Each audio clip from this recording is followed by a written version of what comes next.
Foto viral ini jepretan Ari Basuki, fotografer merdeka.com. Dari foto inilah penelusuran dimulai.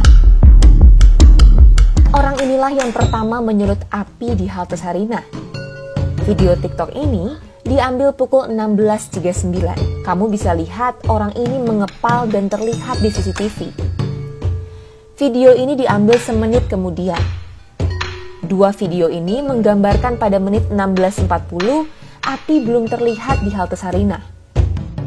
Jika kamu melihat asap ini bukan dari dalam halte, tapi dari sini. Lalu petaka itu datang.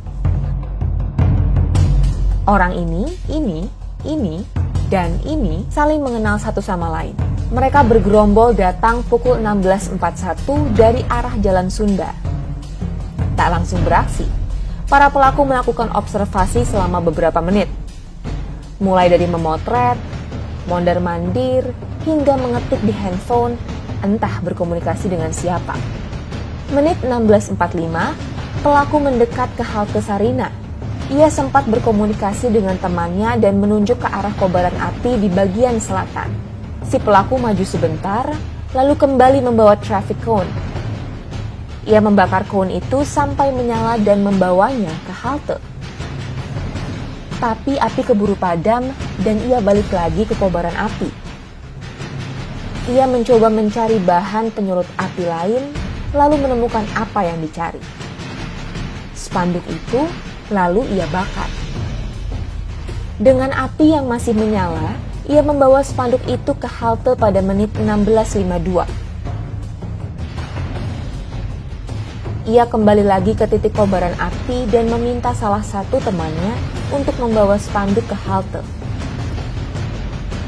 Dia kembali ke titik api membawa spanduk, sempat mengambil kardus, lalu membakarnya bersama teman-temannya. Pada momen di menit 16.53 ini, kita bisa melihat tujuan pelaku datang ke lokasi memang bukan untuk berdemonstrasi, tetapi membakar halte. Di saat masa berlari menuju perempatan Sarinah menerobos barikade polisi, si pelaku dengan santai tetap fokus mencari api untuk membakar halte.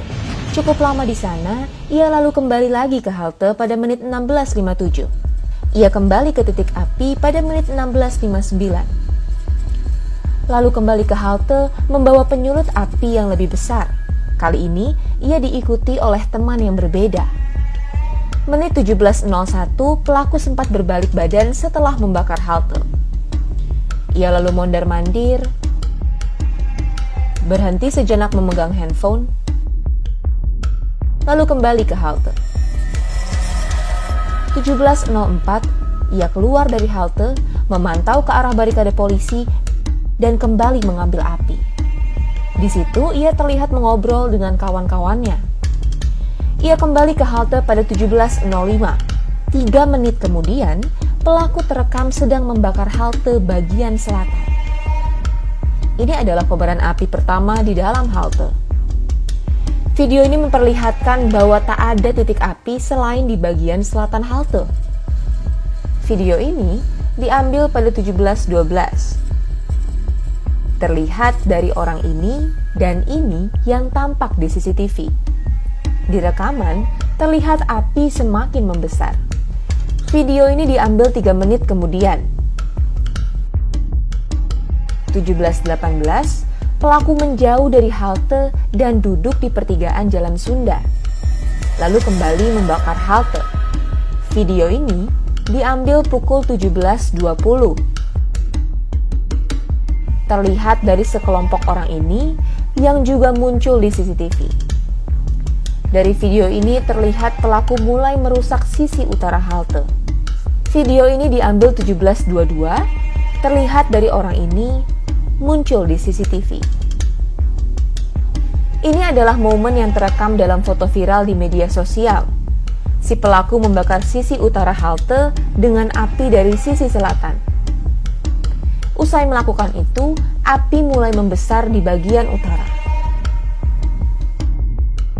Dan pelaku duduk berkumpul dengan kawan-kawannya merayakan perbuatan yang telah mereka lakukan. Cerita ini tak berhenti hanya sampai di sini. Mari kita mundur 62 menit ke belakang. Semua berawal dari sini. Menit 16.25, terlihat 4 orang bergerombol datang dari arah Jalan Sunda. Saat tiba di pertigaan, 1 orang langsung memotret sekitar lokasi kejadian. Mereka diam di pertigaan cukup lama. Lalu kemudian gerombolan lain pun datang. Dari CCTV terlihat jelas bahwa mereka saling sapa dan kenal satu sama lain. Mereka mulai menyebar dan 3 lainnya menuju dekat kobaran api. 4 orang ini bergeser mendekati halte. Menit 16.59, mereka sempat bertegur sapa dengan pelaku pembakaran. 1 orang lainnya lalu bergeser kembali ke pertigaan. Dan mereka kembali berkumpul di tengah jalan. Sempat maju, saat polisi memukul mundur massa, mereka berlari ke arah Jalan Sunda. 10 menit kemudian, mereka kembali datang. Salah satu dari ke-4 orang ini tiba-tiba membawa kardus menuju halte. Ia terlihat di foto ini. Setelah itu, 4 orang ini tak beranjak kemana-mana. Mereka memantau aksi teman-teman mereka dari pertigaan. Beberapa foto dan video yang kami kumpulkan menampilkan wajah yang bisa diidentifikasi polisi. Di antaranya, ini, dan ini. Gerombolan para pelaku pembakar halte ini sekilas terekam dalam live streaming Tempo. Termasuk si pelaku utama, ini. Dengan machine learning berbasis TensorFlow, kita bisa sedikit memperjelas wajah si pelaku utama dan teman-temannya. Hasilnya seperti ini.